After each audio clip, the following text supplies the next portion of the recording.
kita jauh dari Tuhan, karena semuanya akan menjadi sia-sia. Kita mau sama-sama mengatakan bahwa tiap jam ku butuh Kau, tiap hari ku butuh Kau Tuhan.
Selamat pagi, selamat Paskah bagi kita semua. Kita boleh bersuka cita karena pada hari ini kita kembali beribadah dan juga merayakan kebangkitan Kristus bagi kita. Dan untuk mari kita bersama-sama masuk dalam ibadah ini, kita merenungkan firman Tuhan. Dan sebelumnya mari kita bersatu di dalam doa. Mari kita berdoa. Bapa kami yang bertata dalam kerajaan sorga, dengan penuh ungkapan syukur kami, dengan sukacita kami boleh kembali bersama-sama beribadah di keluarga kami masing-masing sebagai sebuah persekutuan yang hidup, yang terus berkarya dan bersyukur bersama-sama. Saat ini Tuhan, dalam sukacita kami, meskipun kami harus berjauh-jauhan, tapi Engkau menyatukan hati dan pikiran kami, dan saat ini kami mau bersama-sama dalam sukacita kami mau merenungkan kembali firman-Mu. Karena kami yakin dalam kebangkitan Kristus yang kami rayakan ini, firman itu yang akan semakin menguatkan kami dan mampukan kami punya pengharapan yang baik dalam menjalani kehidupan kami di masa-masa ini. Kami serahkan untuk itu Tuhan, hati kami, pikiran kami, kuasailah kami masing-masing. Berikan kami hikmat-Mu, agar firman yang Kamu sampaikan bagi kami boleh mengubah hidup kami lebih baik lagi. Maka kami serahkan diri kami masing-masing ke dalam tangan kasih-Mu saja. Dalam Kristus Yesus kami berdoa. Amin. Saudara yang kasih dalam Tuhan, mari kita bersama-sama membuka kitab kita. Kita akan baca dari Injil Yohanes pasalnya yang ke-20. Namun saat ini saya akan hanya membaca pasal 20 ayat 1 sampai dengan yang kedua, dan juga ayat 11 sampai dengan yang ke-18. Yohanes pasalnya yang ke-20 ayat 1 sampai dengan 2, dan ayat 11 sampai dengan yang ke-18. Firman Tuhan mengatakan demikian. Pada hari pertama minggu itu, pagi-pagi benar ketika hari masih gelap, Pergilah Maria Magdalena ke kubur itu, dan ia melihat bahwa batu telah diambil dari kubur. Ia berlari-lari mendapatkan Simon Petrus dan murid yang lain yang dikasihi Yesus, dan berkata kepada mereka, "Tuhan telah diambil orang dari kuburnya, dan kami tidak tahu di mana ia diletakkan." Ayat yang 11. Tetapi Maria berdiri dekat kubur itu dan menangis. Sambil menangis, ia menjenguk ke dalam kubur itu. Dan tampaklah olehnya 2 orang malaikat berpakaian putih, yang seorang duduk di sebelah kepala dan yang lain di sebelah kaki, di tempat mayat Yesus terbaring. Kata malaikat-malaikat itu kepadanya, "Ibu, mengapa engkau menangis?" Jawab Maria kepada mereka, "Tuhanku telah diambil orang, dan aku tidak tahu di mana ia diletakkan." Sesudah berkata demikian, ia menoleh ke belakang dan melihat Yesus berdiri di situ. Tetapi ia tidak tahu bahwa itu adalah Yesus. Kata Yesus kepadanya, "Ibu, mengapa engkau menangis? Siapakah yang engkau cari?" Maria menyangka orang itu adalah penunggu taman, lalu berkata kepadanya, "Tuan, jikalau Tuhan yang mengambil dia, katakanlah kepadaku, di mana Tuhan meletakkan dia, supaya aku dapat mengambilnya." Kata Yesus kepadanya, "Maria." Maria berpaling dan berkata kepadanya dalam bahasa Ibrani, "Rabuni," artinya guru. Kata Yesus kepadanya, "Janganlah engkau memegang aku, sebab aku telah..." Kata Yesus kepadanya, "Janganlah engkau memegang aku, sebab aku belum pergi kepada Bapa. Tetapi pergilah kepada saudaraku dan katakanlah kepada mereka bahwa sekarang aku akan pergi kepada Bapakku dan Bapamu, kepada Allahku dan Allahmu."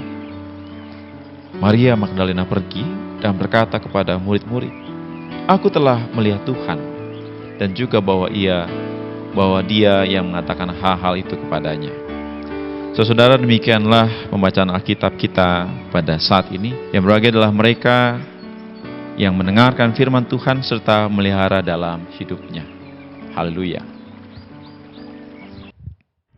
Haleluya, haleluya, haleluya.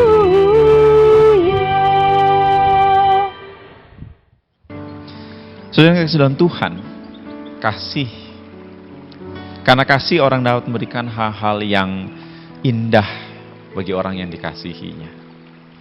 Makanya ketika yang kita kasih itu ulang tahun, terkadang kita akan memberi hadiah kepada mereka sebagai sebuah tanda akan cinta kasih kita kepada kekasih kita itu.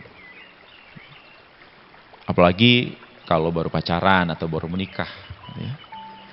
Dan sayangnya, seiring dengan tahun-tahun berjalan, terkadang kita semakin jarang untuk melakukan itu. Mungkin orang mengatakan sudah ingat aja, udah syukur Pak Pendeta. Karena kasih, orang juga terkadang bisa nekat melakukan hal-hal yang di luar nalar, di luar akal sehatnya. Makanya ada ungkapan dulu Bapak Ibu Saudara yang mengatakan begini, "Gunung kan kudaki, samudra luas akan ku seberangi, laut dalam akan ku selami, asalkan dapat berjumpa dengan kekasih pujaan hati." Meskipun jauh, ongkos mahal, tapi demi kekasih pujaan hati dibela-belain datang. Apalagi dulu belum ada handphone, telepon juga masih susah. Surat pun juga datangnya baru beberapa minggu baru sampai. Beda dengan sekarang. Cukup dengan handphone kita sudah bisa ngobrol seharian. Nah saudara, kasih juga yang menggerakkan Maria Magdalena untuk datang ke kubur Yesus pagi-pagi benar dikatakan. Bahkan sebelum matahari muncul di ufuk timur. Memang ada kebiasaan pada masyarakat saat itu, ketika ada anggota keluarga mereka yang meninggal, maka biasanya 3 hari setelah penguburan, setelah meninggal, Mereka akan kembali ke kubur untuk melihat dan juga ya biasanya menaburkan bunga pada jenazah. Maklum mungkin ya karena 3 hari belum membusuk. Setelah itu mereka tidak akan datang. Karena jenazah pasti sudah akan membusuk setelah 3 hari. Dalam situasi yang masih dirundung duka, Maria menjumpai kubur Yesus sudah terbuka, saudara. Batu besar yang biasa dipakai untuk menutupi kubur pada saat itu sudah tidak pada tempatnya. Kalau kita yang diposisikan pada diri Maria, pasti kita juga pasti panik melihat hal itu.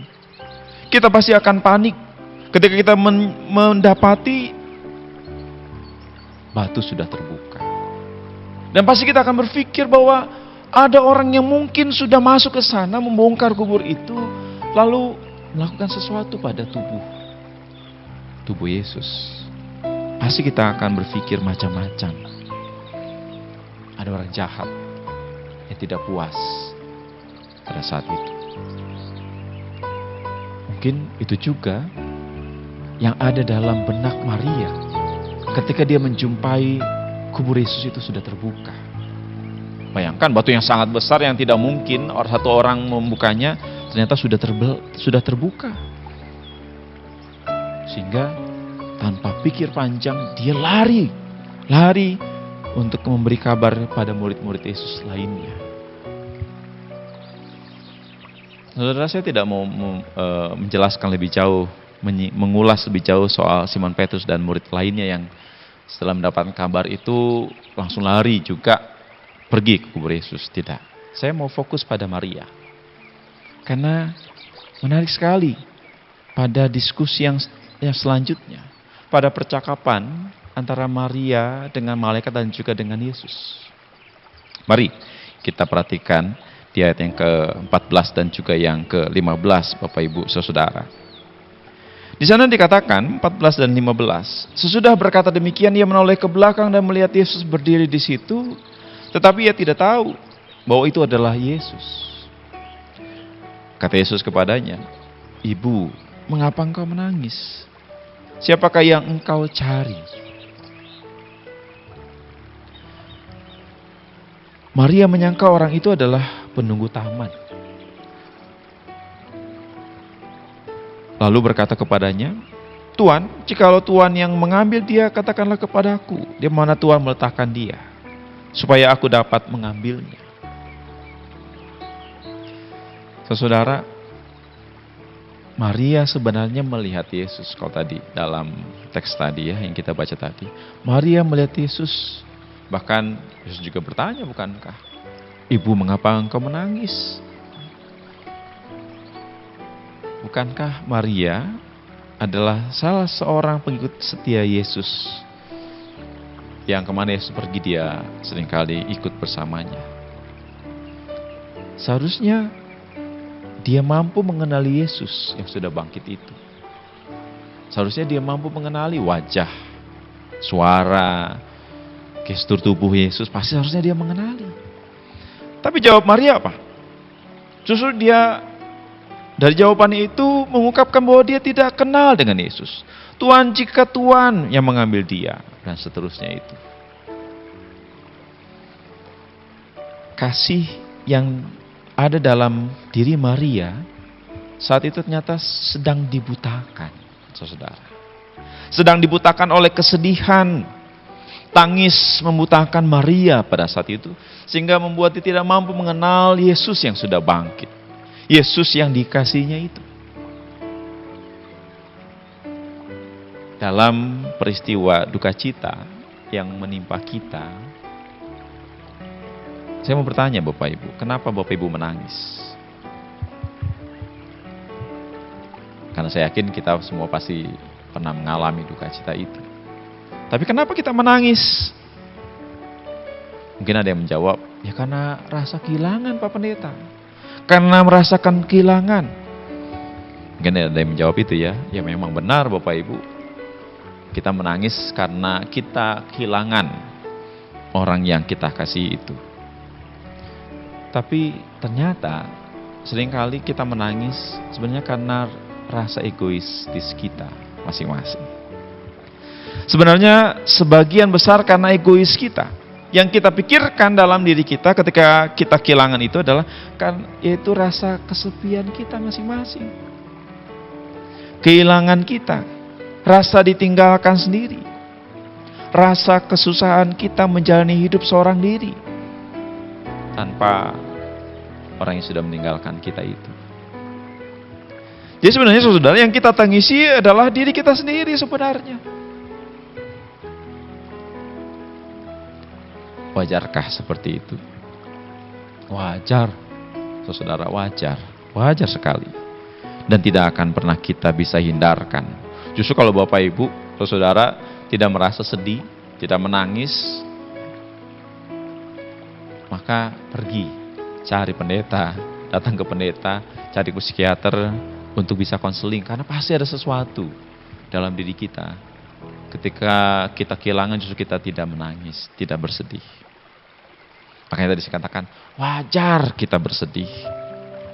Tapi dalam kesedihan itu jangan sampai kita membiarkan air mata kita, kesedihan kita itu membutakan diri kita. Membutakan pikiran kita, membutakan hati kita. Membutakan kita sehingga kita tidak mampu untuk melihat tangan Tuhan yang sebenarnya sedang terus merangkul kita. Tangan Tuhan yang senantiasa menopang, menguatkan kita. Sama seperti halnya dengan Maria, Bapak Ibu Saudara.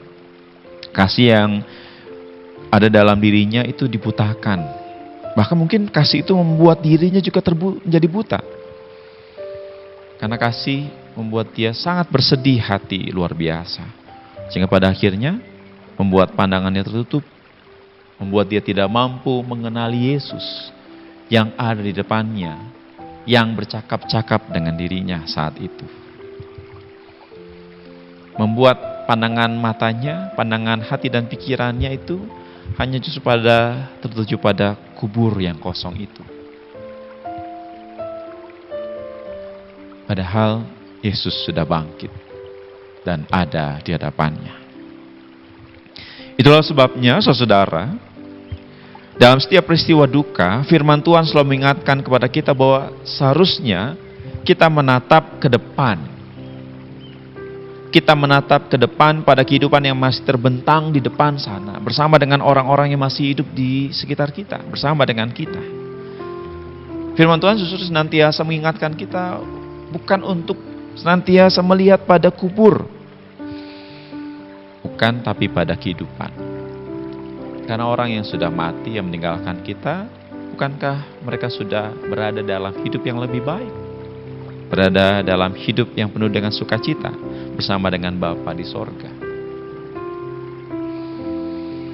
Dan terkadang kita perlu disapa oleh Tuhan, baru kita sadar. Sapaan yang mesra, baru kita sadar akan hidup yang harus masih terus berjalan, yang kita harus tapaki. Sama dengan Maria Magdalena saat itu. Ketika Yesus menyapa dengan cara yang mungkin dikenal oleh Maria.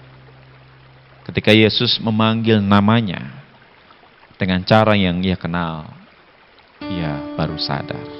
Maria baru sadar. Kesedihan itu baru sirna. Dan harapan kembali memenuhi dirinya. Sehingga ia mampu mengatakan, aku telah melihat Tuhan. Aku telah melihat Tuhan pada murid-murid lainnya sepulangnya dari kubur itu. Saya bayangkan saudara, ketika dia mengatakan itu, ia mengatakannya dengan senyuman yang berseri-seri. Mungkin masih ada air mata, tapi bukan lagi air mata kesedihan, melainkan air mata sukacita. Karena orang yang dia kasihi, Yesus yang dia kasih itu sudah bangkit. Saudara yang dikasih dalam Tuhan, pandemik virus corona membuat kita bersedih terkadang. Karena salah satunya ya seperti saat ini ya, kita tidak bisa seperti tahun-tahun sebelumnya bersama-sama merayakan dengan sukacita, merayakan Paskah, merayakan kebangkitan Kristus bersama-sama di sebuah ruang ibadah. kita harus merayakannya di keluarga kita masing-masing, jauh dari saudara seiman kita yang lainnya. Kita tidak dapat berjumpa satu sama lain, karena kan terkadang perjumpaan yang secara langsung itu kan lebih membawa sukacita ya dalam kehidupan kita. Tapi saat ini kita tidak bisa melakukannya. Saat ini mungkin ada di antara kita yang semakin bingung dengan masa depan keluarga. Karena kondisi ekonomi keluarga yang menurun, akibat usaha yang kita lakukan itu menurun, terkena imbas dari virus corona. Bahkan mungkin di antara kita ada yang terancam PHK. Karena perusahaan yang mungkin memilih untuk melakukan pengurangan karyawan agar perusahaan bisa survive, bisa selamat menghadapi masa-masa sulit ini. Tidak dapat dipungkiri saudara, mungkin semua itu menutup mata hati dan pikiran kita. Seolah-olah tidak ada lagi harapan, tidak ada lagi masa depan dalam kehidupan kita saat ini. Bahkan jangan-jangan kita berpikir, di mana Tuhan? Tuhan tidak berkuasa dalam hidup ini. Saudara, melalui peristiwa kebangkitan Kristus yang kita rayakan saat ini, bukankah sebenarnya mengingatkan kita bahwa masih ada harapan yang Tuhan terus berikan buat kita? Karena Tuhan tidak tidur, Tuhan tidak tidur. Kasih Tuhan tidak pernah padam. Tangan karya Tuhan itu tidak pernah berhenti dalam kehidupan kita. Ia senantiasa hadir untuk memulihkan dan menguatkan kita. Lihat di berbagai macam pelosok dunia ini, di negara-negara yang lainnya, bukankah mulai pemulihan itu terjadi? Dan kita percaya bukan karena teknologi, bukan karena hanya sekedar ilmu kedokterannya canggih, bukan. Tapi kita percaya dalam terang iman kita bahwa Tuhan yang berkarya di sana. Tuhan memakai pengobatan-pengobatan yang dengan baik itu, para dokter, para perawat, dan kita semua untuk bisa bangkit, bisa keluar dari masa-masa sulit ini. Oleh karena itu, jangan biarkan kekhawatiran, jangan biarkan rasa takut, bahkan virus corona itu menutup mata hati kita dan pikiran kita.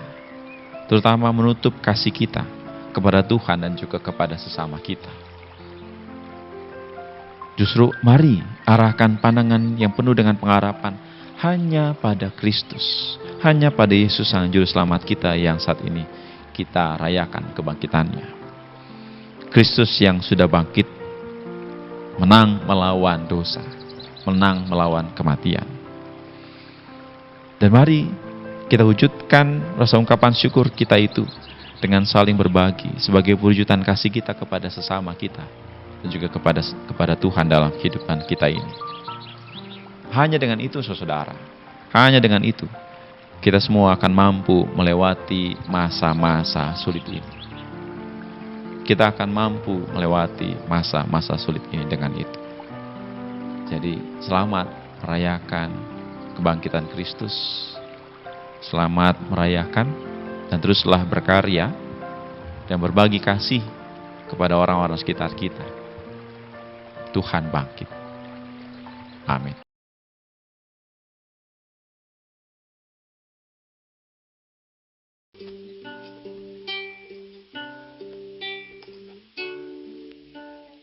Oh, dengan apa harus ku berikan padamu tanda terima kasih buat kasih-Mu kepada diriku. Nyanyian ribuan malaikat tak dapat meluluhkannya. Segala yang Kau miliki ku dapat darimu. bagimu ya Tuhan segala pujian, bagimu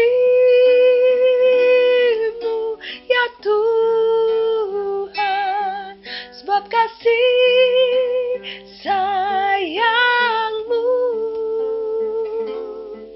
dengan darahmu aku ditebus, dengan kuasamu ku ditinggikan, bagimu ya Tuhan, sebab kasih-Mu besar. Oh, pakailah hidupku untuk memasyurkan kasih-Mu, selalu ku beritakan korban-Mu di Kalvari,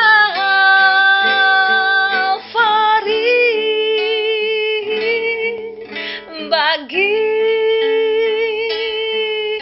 ya Tuhan segala pujian, bagimu ya Tuhan, buat kasih sayang-Mu dengan darah-Mu aku ditebus, dengan kuasa-Mu aku ditinggikan, bagimu ya Tuhan, buat kasih-Mu besar, buat kasih-Mu besar, sebab kasih-Mu besar.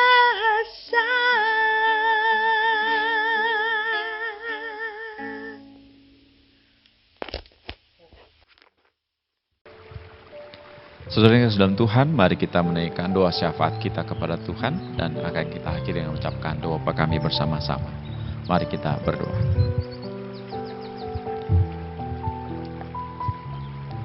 Dalam situasi yang sulit ini, kami tetap bisa bersukacita. Bahkan pengharapan senantiasa terus hadir dalam hidup kami. Semuanya itu karena Engkau, Allah yang hidup, yang senantiasa terus hadir dalam hidup kami. Bahkan saat ini, kami bersukacita bersama-sama dengan segenap umat kekasih-Mu, merayakan sukacita kebangkitan Kristus, kemenangan dari dosa, yang membawa kehidupan bagi kami manusia. Dalam sukacita ini ya Tuhan, kami menyerahkan kehidupan kami seutuhnya. Kehidupan keluarga-keluarga kami. Dalam berbagai macam keterbatasan. Dalam berbagai macam situasi. Pekerjaan, usaha yang mungkin saat ini sudah semakin sulit untuk kami jalani. Maupun juga dalam kondisi anak-anak kami yang bersama-sama dengan kami boleh belajar hidup mandiri, boleh belajar memperbaiki kehidupan lebih baik lagi dan mengembangkan kehidupan kami ini lebih baik lagi. Kami yakin ya Tuhan, seperti masa-masa yang lampau dalam berbagai macam situasi yang kami hadapi, Engkau ada bersama dengan kami, senantiasa melingkupi dengan tangan kasih-Mu saja, dan mampukan kami untuk bisa terus melangkahkan kaki, karena Engkaulah yang hadir bersama dengan kami. Makanya Tuhan, kami serahkan kehidupan keluarga kami masing-masing ke dalam tangan kasih-Mu saja. Berikan segala sesuatu yang baik sesuai dengan apa yang menjadi kehendak-Mu saja dalam kehidupan kami. Dan juga kami berdoa buat kehidupan gereja kami. Kami bersyukur Engkau tetap terus menyatukan hati dan pikiran kami bersama-sama, sehingga kami dapat terus saling melayani, saling berbagi, melalui kata-kata yang baik boleh kami sampaikan satu sama lain, melalui doa-doa yang boleh terus kami naikkan kepadamu untuk mendukung satu sama lain. Kiranya Tuhan, Engkau yang akan juga terus mampukan kami bersatu hati, bahkan saling membantu sebagai wujud nyata cinta kasih yang Kau ajarkan kepada kami, terutama bagi mereka yang saat ini dalam kondisi-kondisi sulit karena perekonomian yang juga semakin sulit dalam kehidupan mereka. Mampukan kami Tuhan dalam segala keterbatasan ini, kami tetap mampu untuk saling berbagi, sehingga setiap orang yang di sekitar kami, saudara seiman kami yang saat ini sedang mengalami kesulitan, boleh juga senantiasa merasakan cinta kasih-Mu melalui perpanjangan tangan kami yang kami boleh berikan buat mereka. Dan juga Tuhan, pakai para pelayan-pelayan-Mu, majelis jemaat bersama dengan seluruh pendeta, baik jemaat kami ini di GKP Dayakot maupun juga di gereja-gereja yang lainnya, untuk bersama-sama bersatu hati, saling mendukung, saling melayan satu sama lain dengan ketulusan. Kami bersyukur tantangan demi tantangan dapat kami lampaui. Bahkan di tengah-tengah situasi ini, kami boleh mengembangkan pelayanan-pelayanan yang lainnya, sehingga tugas tanggung jawab kami boleh terus kami nyatakan melalui berbagai macam program pelayanan yang dapat kami lakukan, meskipun situasi yang terbatas ini. Makanya Tuhan, kami serahkan kehidupan gereja-Mu ke dalam tangan kasih-Mu saja. Demikian juga kami berdoa buat bangsa kami, buat negara kami ini, para pemimpin bangsa kami ini yang terus berupaya melakukan berbagai macam tindakan preventif maupun juga tindakan-tindakan aktif untuk mencegah penyebaran virus corona di berbagai belahan daerah yang lainnya.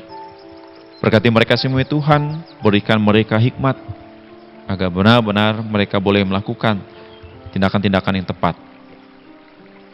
Pakai juga aparat keamanan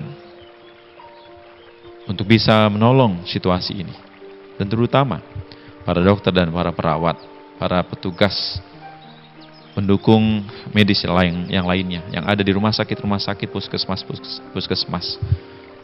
Kami berdoa buat mereka semua, berikan mereka kekuatan, berikan mereka kesehatan, sehingga mereka mampu untuk terus bekerja, menolong saudara kami yang saat ini sedang menderita sakit penyakit, terutama mereka yang saat ini sedang berjuang melawan virus corona dalam tubuhnya. Maka juga Tuhan, kami berdoa buat seluruh pasien yang ada, saudara kami yang menderita karena virus corona ini. Kami berdoa buat mereka, kiranya Kau menjamah mereka, Kau memberkati mereka, memberikan kesehatan bagi mereka. Dan juga bagi keluarga-keluarga mereka yang tidak bisa mendampingi, kiranya Kau juga memberikan mereka kekuatan serta penghiburan, agar mereka dapat terus mendukung dalam doa-doa mereka, memberikan semangat bagi anggota keluarga mereka yang harus dirawat saat ini. Kami serahkan semuanya itu ya Tuhan, ke dalam tangan kasih-Mu saja. Karena kami yakin semuanya ini akan berlalu, karena Engkau hadir, karena Engkau senantiasa memberikan yang terbaik bagi kami. Dan semuanya itu ya Tuhan, kami boleh belajar bagaimana hidup yang lebih baik lagi dengan sesama kami, dengan alam ini, agar kehidupan kami di masa yang akan datang semakin lebih baik. Kami berdoa juga buat saudara kami yang lainnya mungkin saat ini sedang mengalami penderitaan karena bencana alam. Kiranya Tuhan, Engkau juga hadir dalam hidup mereka, memakai lembaga-lembaga bantuan pemerintah juga untuk bisa menolong mereka semua, Sehingga di dalam masa-masa sulit ini karena berbagai macam bencana alam, mereka semua senantiasa boleh mendapatkan apa yang mereka butuhkan. Inilah ya Tuhan doa-doa syafaat kami, yang kami bawahnya dalam nama Tuhan kami Yesus Kristus, yang juga mengajarkan kami untuk berdoa. Bapa kami yang ada di surga, dikuduskanlah namamu. Datanglah kerajaanmu, jadilah kehendak-Mu di bumi seperti di surga. Berikanlah kami pada hari ini makanan kami yang secukupnya. Dan ampunilah kami akan segala kesalahan kami, seperti kami juga mengampuni orang yang bersalah kepada kami. Dan janganlah bawa kami ke dalam pencobaan, tapi lepaskanlah kami dari yang jahat. Karena Engkaulah yang punya kerajaan, dan kuasa, dan kemuliaan sampai selama-lamanya. Amin.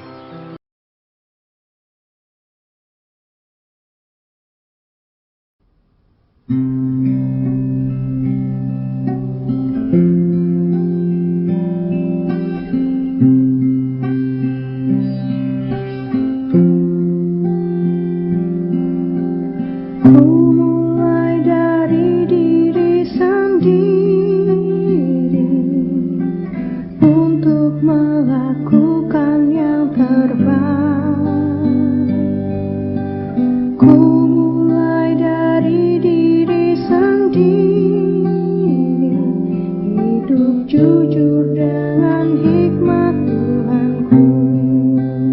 Tekadku Tuhan, mengikut-Mu selama hidupku, berpegang teguh kepada iman dan percayaku. Akan ku mulai dari diriku, melakukan sikap yang benar. Biarpun kecil dan sederhana, Tuhan dapat membuat jadi besar.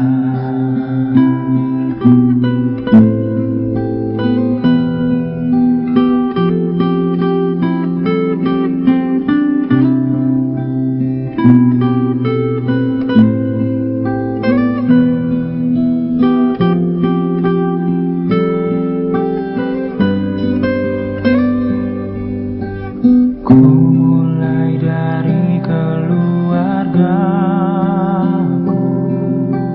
menjadi pelaku firman-Mu, selalu mendengar tuntunan Tuhan, berserah pada rencana kasih-Mu. Kadang-kadang lain jawaban Tuhan atas doaku, ku pegang teguh, Tuhanku memberikan yang terbaik. Ku mulai dari keluargaku, hidup memancarkan kasih-Mu. Walau ku lemah dan tidak layak, kuasa Tuhan menguatkan diriku.